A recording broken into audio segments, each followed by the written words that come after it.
Howdy folks, Matt here with Gulf Coast Fit, here with Gus at the Gulfport Underground. And I want to share with you a 16-minute micro session that I'm about to bust out. This is a 16-minute workout focused on power, explosive power, but not maximal power, not even close to it, because this is an EMOM, every minute on the minute.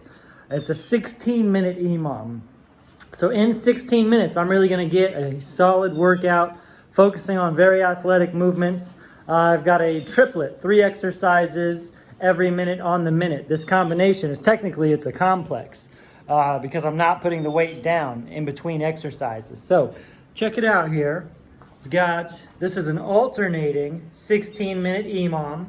1-1-1 means I'm going to do 1 rep of the first exercise, 1 rep of the second exercise, 2 reps of the third exercise.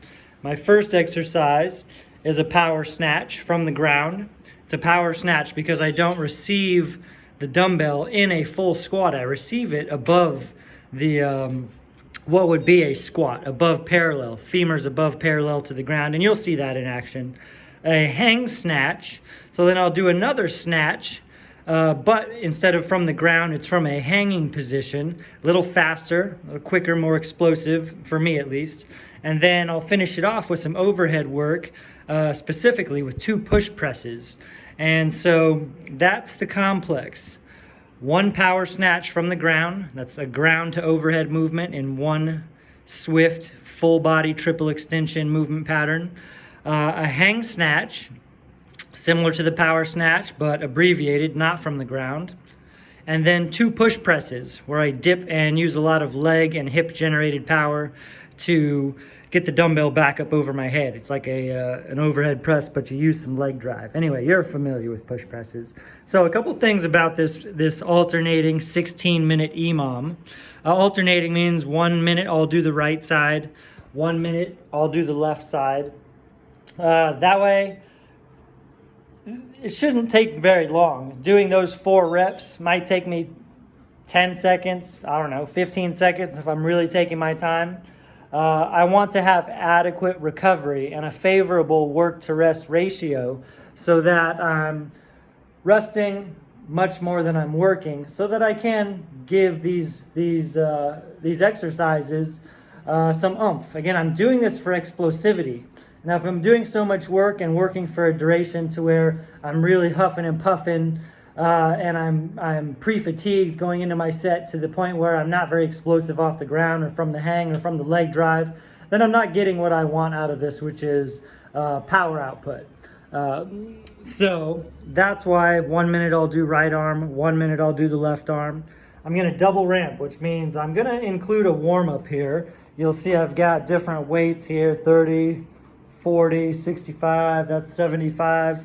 And I'm going to double ramp. That means I'm going to run through each weight 2 times right, left, before I move up. That way I introduce my system, my body, to the movement pattern at that intensity. Then I've got a second attempt the next time that minute comes around on the right or left side to perfect it and to make sure I've got the green light to move up to the next weight. So it's kind of like proving that I deserve to move up to the next weight. When I move up, my body experiences a new load and a higher intensity. So the first time through, I feel it out. Second time through, I nail it. And then I move up again. So that's double ramping. And I'm a big fan of that because it's like a warm-up included in the EMOM here.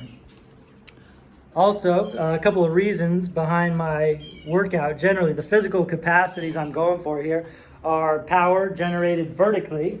I've done some deadlifts and some heavy kettlebell swings recently, so I'm complementing that horizontal power through predominantly a hip extension exercise, which is like kettlebell swings and like I said, deadlifts, with a more of a vertical power based complex, because the snatch and the push press, you're both sending the weight upward and you're jumping essentially. And I really want to get some overhead movement in today, some overhead focus for shoulder stability. And I've been doing a lot of things that kind of pull me down and in, so I've got my shoulders good and warmed up, and I want to get some weight over my head, stabilize, and just increase my strength as far as my overhead press goes.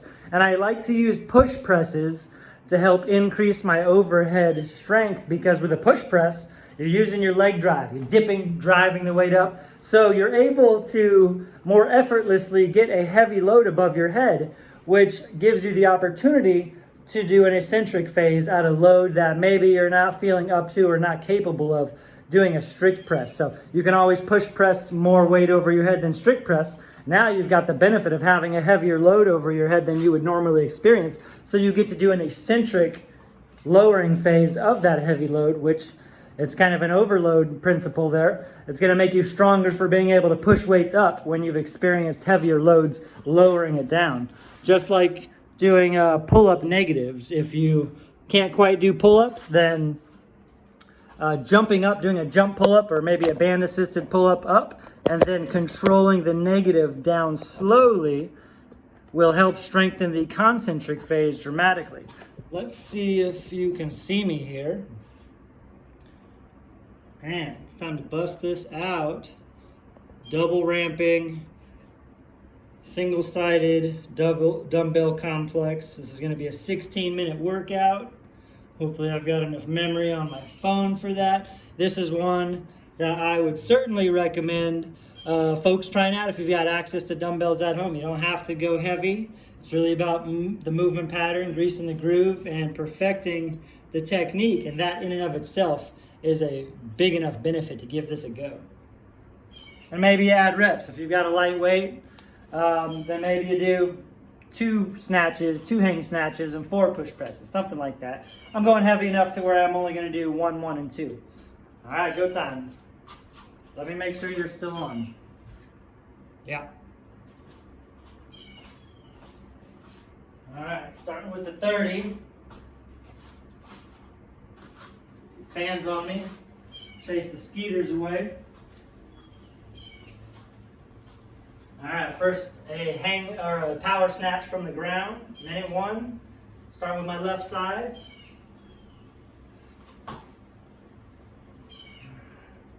Hang snatch. Push press.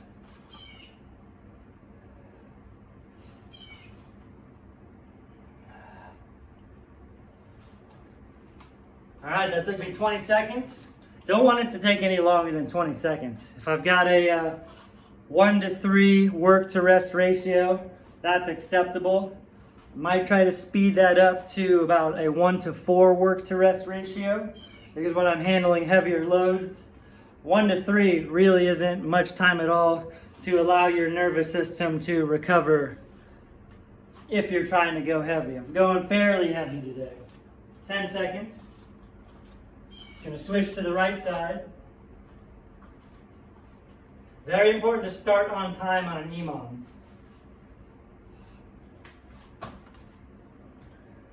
Focusing on my triple extension.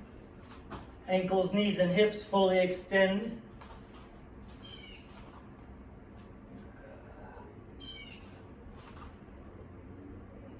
Always lower the weight down and set it back down.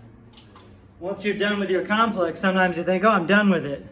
And you put the weight down haphazardly, not under control, which can be, surprisingly, a common way to injure yourself. So get the benefit of the eccentric phase. Lower it down, even try to lower it down, and then squat it down, just like you would put down a deadlift.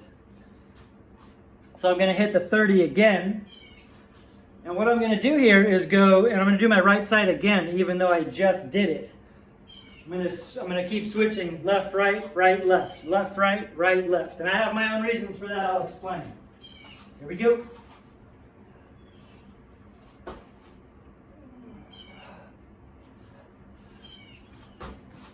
While the weight's light, I'm working on keeping this extremely snappy, extremely quick.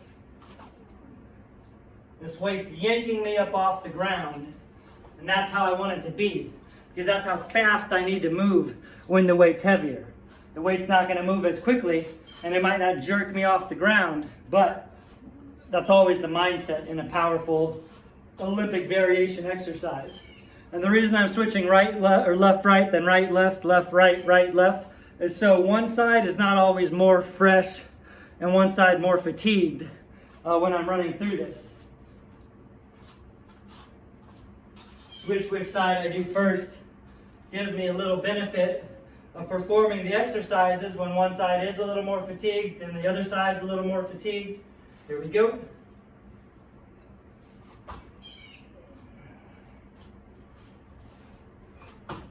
My arms do nothing on those snatches. It's all in the hips. And right now, while the weight's light, my arms do nothing but pack this in tight and then stabilize overhead.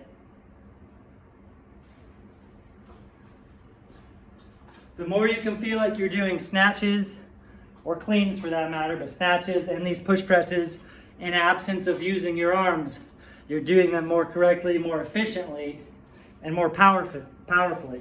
The most powerful reps, the most efficient reps, feel the most effortless because you used your hips. Now when the weight's heavy enough and the intensity is high enough, the fatigue is great enough, then yeah, you gotta start using your arms too, but you don't wanna rely on them initially because they're not nearly as strong as your lower body. Doing left side again.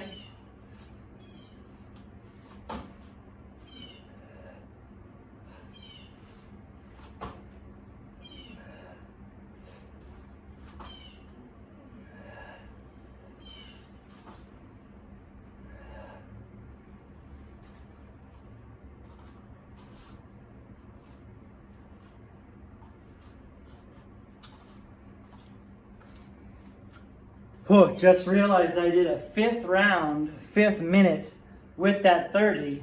I'm going to keep it even and go to 6, but I meant to move up to the 40. Talking to you, trying to explain things, not paying attention to what I'm doing. Definitely paying attention when I'm in it. Alright, I'm going to make this 30 feel excellent, and then we'll go and bump it up next set. So I didn't double ramp on this first one. I guess you could say I triple ramped. It's all right. All in the hips.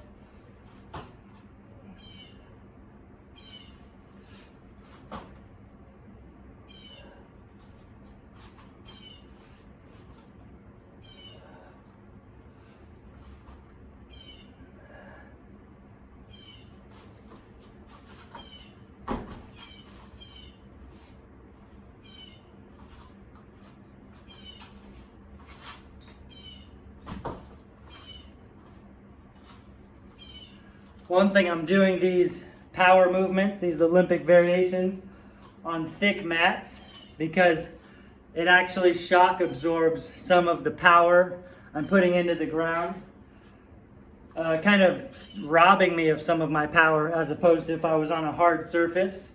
That makes these harder. So I'm kind of giving myself a disadvantage on purpose, and I like underdog training. Here we go.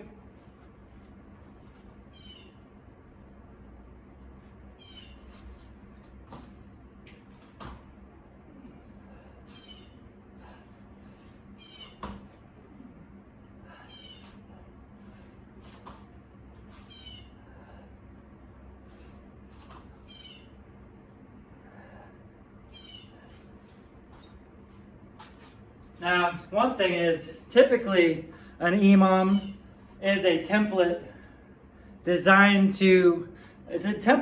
for density, so you get a conditioning effect in. It's essentially to prevent people from being lazy, so you have to start your set of whatever every minute on the minute. It's typical to see EMOMs with body weight exercises, so you can use it for conditioning. That's great. I'm using it more to just keep me timely here. The goal is not conditioning. It's just to keep my workout timely and structured.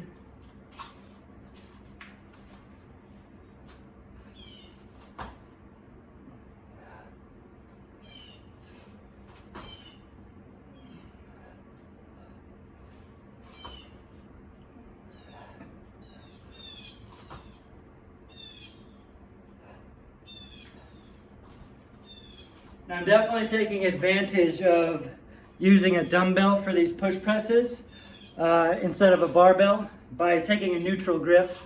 A little more joint friendly on the elbows, wrists, and shoulders than a barbell. Barbells are fine, I'm a big fan of them.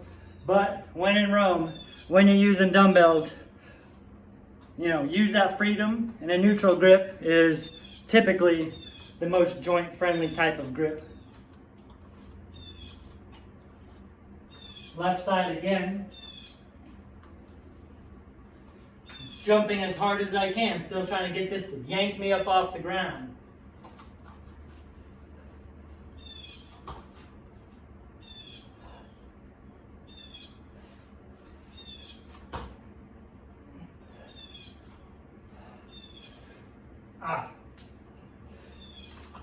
Brain fart.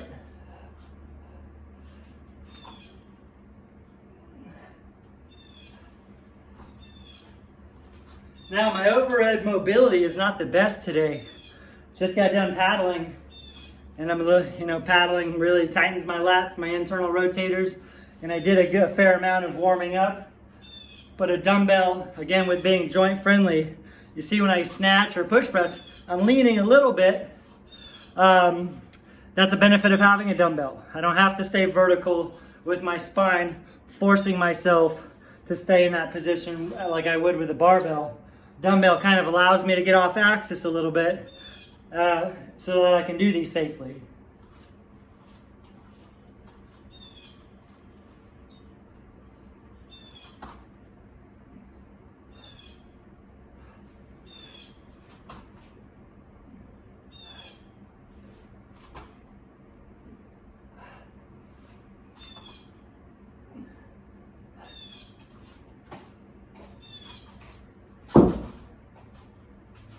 All right, now it's really go time.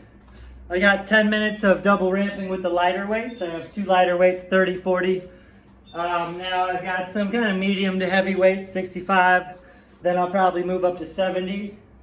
But that was by design. The first half of this workout, snappy, quick, aggressive, feeling good.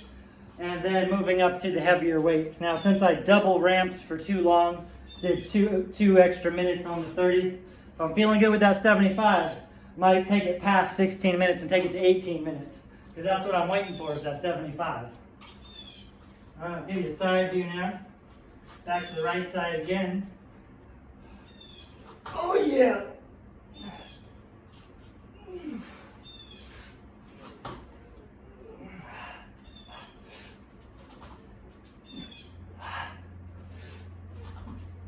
Control it down. Control squat. Oh yeah, feeling that jump from a 25-pound increase there. Again, that's why I grease the groove for 8 or 10 sets technically. Feels good though.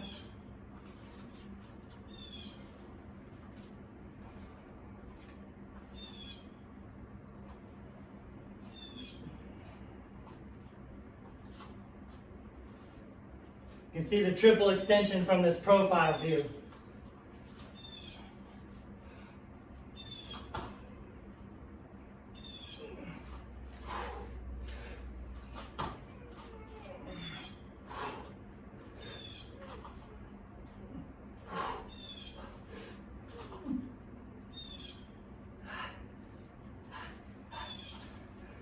One thing I love about unilateral single-sided complexes, or any exercise for that matter, it presents a much different, and you could say greater, core stimulus and challenge. When I'm offset, everything I'm doing from the snatch off the ground to the push press, the weight's trying to flex my spine or twist my spine. So I'm getting the benefit of that challenge, anti-lateral flexion and anti-rotation. It's good to learn to move weights around, but you also want to learn to not get pushed around.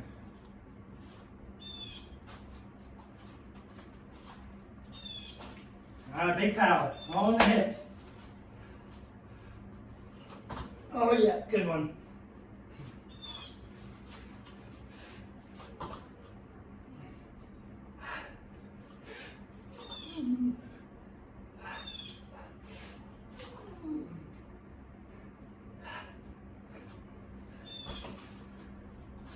Very important with a dumbbell, especially when you're doing something like a push press, to pack this shoulder in tight.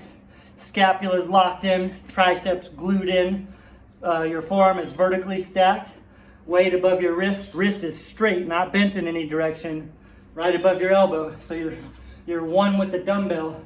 So when you jump and shrug, there's no wiggle there's no shock absorption robbing you of that power, plus tweaking, stressing the front joint capsule of your shoulder or straining your upper traps and neck.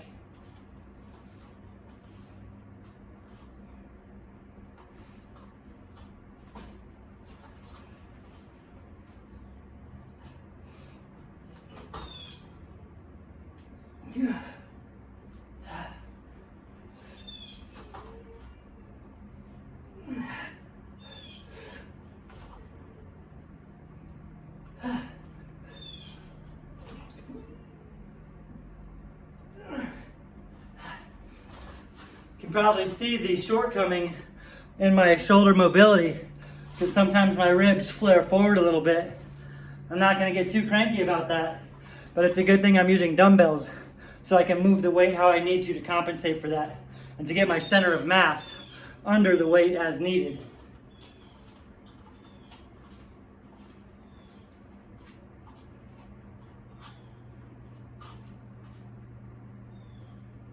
All right, it's time to move up. Should be. This is set 15. All right, up to the 75. Feeling alive. Here we go. Oh yeah.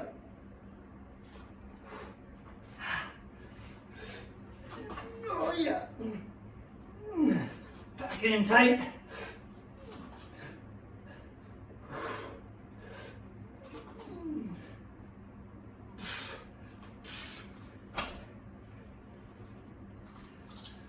It's challenging, it's not too bad. It's a weight heavy enough to make me do it right. It's not a max attempt by any means, but you'll never be doing a max attempt within an EMOM. There's far too little rest. Again, EMOMs are for density, but I'm trying to eat my cake, have my cake and eat it too, by having density plus focusing on power. Usually, those are pretty mutually exclusive. So if you're not recovering adequately, and I'm going to go and switch to the left side. I'm not going to do right, left.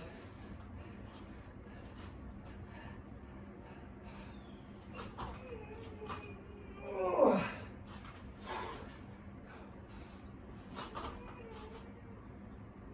Yeah.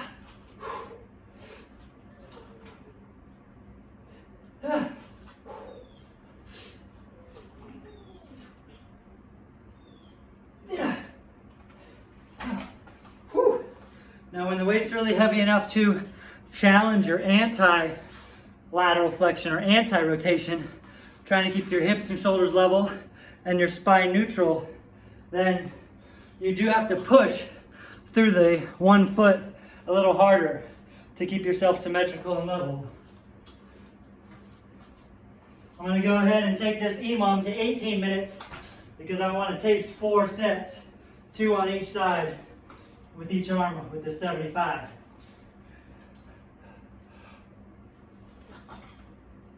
Because it's feeling good.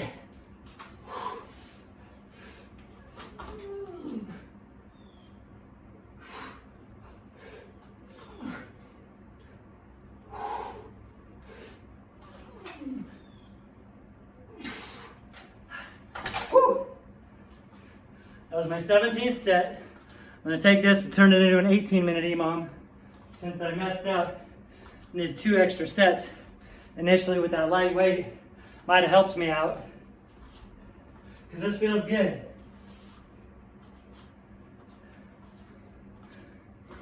Last set, best set always.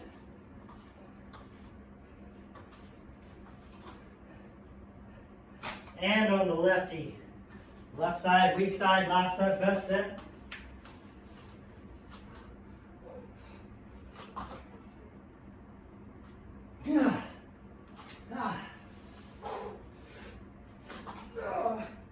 Oh man.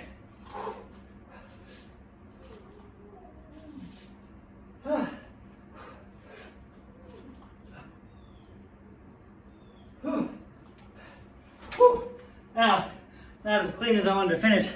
My slippery grip kind of threw me off. That snatch from the ground slipped right away. Had trouble holding on to it after that. So, You still with me? Yeah. All right. So that's an EMOM, a power EMOM. I took it to 18 minutes, so